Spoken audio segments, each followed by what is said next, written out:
I'd like to welcome everyone back to the Movie Business Podcast series, which actually started in early 2020. My name is Ilan Haimoff. I'm a partner and a department head of the Profit Participation Services at Green, Hass & Jenks. And with me today is Professor Jason Squire of the USC School of Cinematic Arts and editor of the Movie Business Book, 4th edition. Welcome, Jason. Thank you, Ilan. Today, as we have done as a tradition over the last several years, Jason and I together will be discussing predictions for the 2021 year in connection with the film and television industry. So, Jason, why don't you get things started? Where do you see thank you. 2021 looking like? Yeah, it's pretty misty, pretty cloudy. The very cloudy crystal ball for 2021. In all seriousness, everyone acknowledges that 2020 is a year for the record books in a negative way, disastrous for all businesses and a retrenchment all around. And entertainment is no different. Let's focus on entertainment for the upcoming year. There has been so much news, so much changing of business models that it's exciting if you follow the field. It's also, I would think, very stimulating for the executives involved in trying to stem the enormous losses that all the studios and production companies will be taking for the year 2020. So let's look ahead, and we categorize perhaps 3 topics: the ongoing streaming wars, management gambles, and a catch-all for everything else. So should I hit some beats on the streaming wars, Ilan? Yeah, please do. So the streaming wars are ongoing. Of course, Netflix, the veteran, is the superior challenger. The good news at Disney is really a function of timing. They didn't know they had such great timing opening Disney Plus in November of 2019, 2 months before the start of the pandemic. And all companies that have streaming wars, especially Disney Plus, Netflix, HBO Max, Peacock, and now Discovery, which we'll get into in a second, are all pouring money into them for original content because everybody's watching at home. On one hand, it's a boon for subscribers in terms of more choices and for creatives in terms of more job opportunities, but it is a challenge as far as where we are heading. So a couple of beats. First, that the studios at the same time, towards the beginning of the pandemic, decided to experiment and move some of their theatrical movies to streaming. Universal was the first in April, moving Trolls World Tour, which is Trolls 2, to streaming. Disney moved Hamilton famously for the July 4th weekend, removed it from their theatrical calendar. Warner Media moved Wonder Woman 1984 to Christmas Day, day and date with theaters. And then the big bombshell of the Warner Media announcement of moving their entire 2021 theatrical slate to HBO Max on the same day that each one opens in theaters. This is historic. It's not only twisting or bending the traditional window of exclusivity for theatrical, it is simply smashing it to bits. So there's a lot going on there. Oh, yes, and the theaters didn't necessarily react positively to that news. Which makes a lot of sense. It is an absolute kick in the gut to exhibition. And for those who have been following the industry for many years, it's really, you just get stymied. In my opinion, it's a poor judgment. It's simply incorrect to have your theatrical exhibition partners in such a defensive position to begin with, because theaters mostly are closed.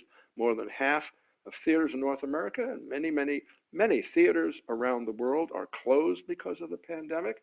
And then in North America, they're hit with this new policy. It is a dreadful policy and will only create more dismay and more antagonism between the traditionally antagonistic, subtly distributors and exhibitors.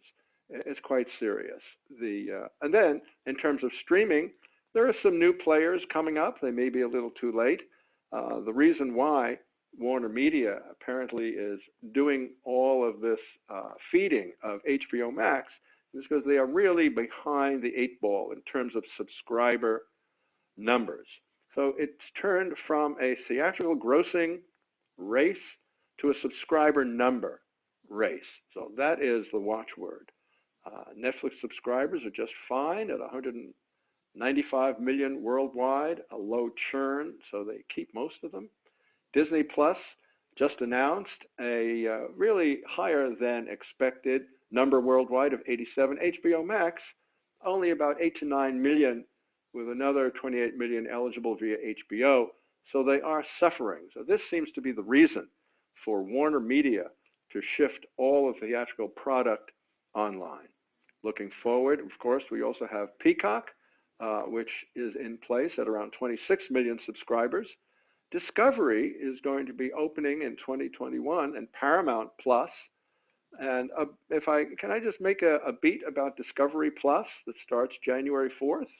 Yeah. That this includes HGTV, Food Network, TLC, OWN, Animal Planet. And for anyone who has a cable subscription, this sounds pretty familiar. So this bundling on the part of Discovery Plus is a clue as to where I think streaming is going, to be bundling more, frankly, starting to look a little more like a cable subscription, so that, in my view, this bundling will also occur with other services targeting narrow demographics, such as a history streamer, a fitness streamer, a beauty streamer, and maybe even one for curated self-expression beyond YouTube. So because streaming cuts out the intermediary, some, I believe, will falter along the way. There are going to be too many candidates in 2021, and it's really going to be a horse race. So it sounds like the war will intensify in 2021. Exactly right. Yes. And the issue is among the subscribers who wants to stay. The thing about streaming is you can join and leave whenever you want.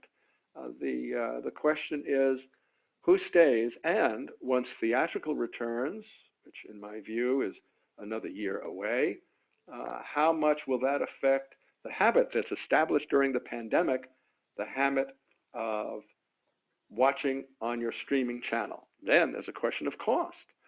To accumulate even more streamers on your smart device, how much more money will you be asked to spend? So all of these questions, it's going to be fascinating to watch how this is resolved. Agreed. So should we turn to management gambles? Yes. So some of these already have been management gambles, of course, in my view, as you can tell. I'm really negative about Warner's blanket decision for all movies to be on HBO Max same day as in theaters. And I believe, frankly, that in 2021, they will kind of shift after all of the messaging comes in from their exhibitor associates, the ones who they have to do business with and they rely on for grosses post-pandemic. In my view, they will start picking and choosing instead of a blanket setting of movies, of all the movies. They will start withholding some of the bigger budget movies to have more of a stronger position in theatrical, much like a briefer theatrical window, if I may say, which is, interestingly, a deal that was made earlier this year between AMC Theaters and Universal. Their deal, again, a management gamble, but I think a good one, was to have their movies exclusively in theaters for 30 days or 17 days, depending on gross and cost of the movie. 17 days being 3 weeks in theaters exclusively before Universal movie shifts to a streaming service. And of course, most box office grosses occur in the first 3 weeks. So that seems like where the industry will sort of even out in the next few years. And I do think that Warner's needs to review and just have another look at the enthusiastic statement that was a bombshell in the industry. So they'll tweak their blanket plans. Other management issues, another watchword is consolidation. Sadly, smaller theater chains, smaller distributors, downsizing or consolidating. Studios in general, following the lead that they learned during the pandemic, although they do not announce those studio-owning streaming services subscriber numbers movie by movie, only on a quarterly basis when they're reviewing their finances. Studios will continue to allocate more theatrical movies to streaming, even though they're developed in theaters, and I think that's part of the reason why Disney and Warner's, for instance, shifted their management, redid their management configuration into at least two major divisions, one for content and one for distribution,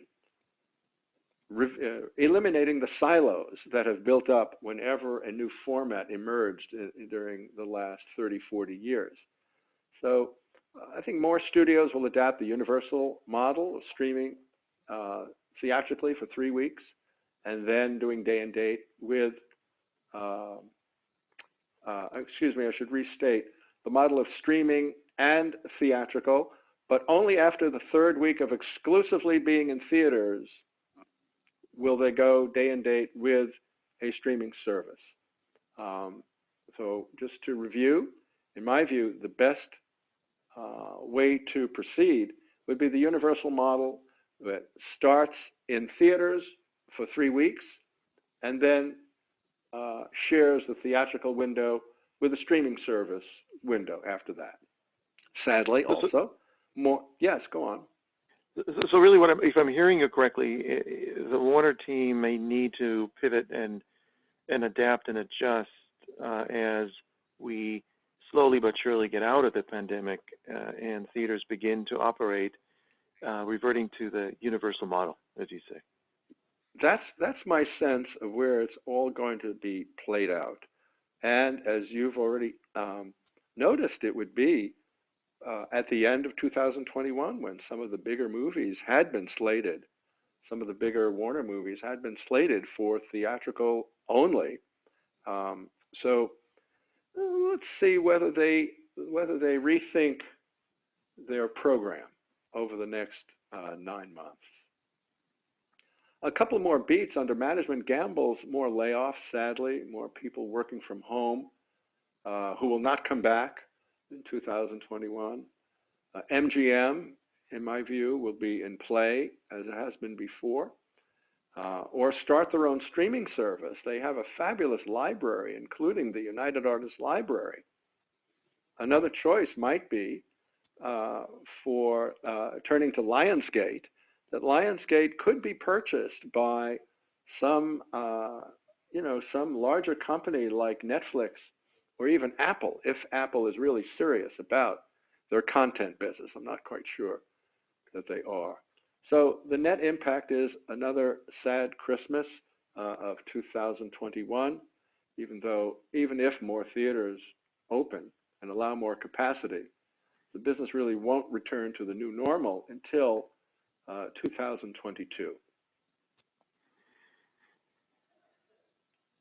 Fascinating.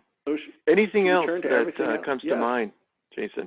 Well, a couple of unrelated beats under, everything else.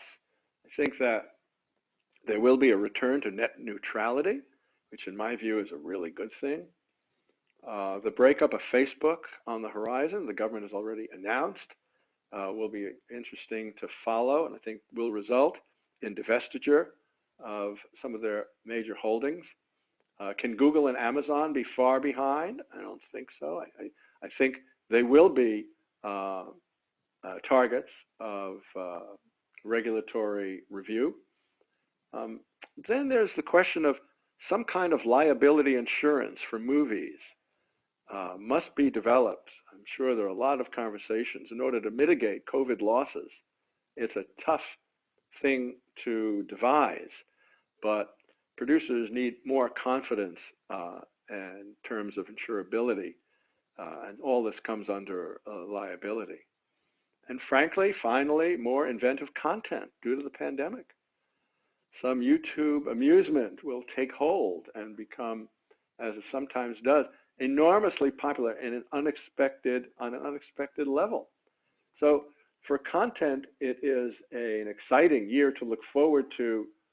For movie-going, we need to be more inventive as consumers and really seek out a lot of the product, but there's so much more product to do, and you just feel, of course, with the vaccines on the horizon, that we are leading to a new, more positive era starting later in 2021.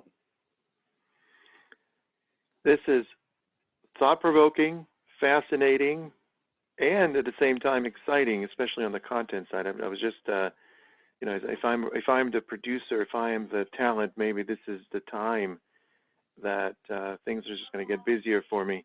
So with that, I actually wanted to thank you, Jason, in particular, for all of the effort that you put in our podcast series. I wanted to wish you and the audience a happy holidays and a happy new year, and we'll check back in later in 2021 to see if these predictions have come true. Thank you, Thanks Jason. so much, Ilan. The same to you and everyone supporting the podcast. Everybody be safe. You. Thank you.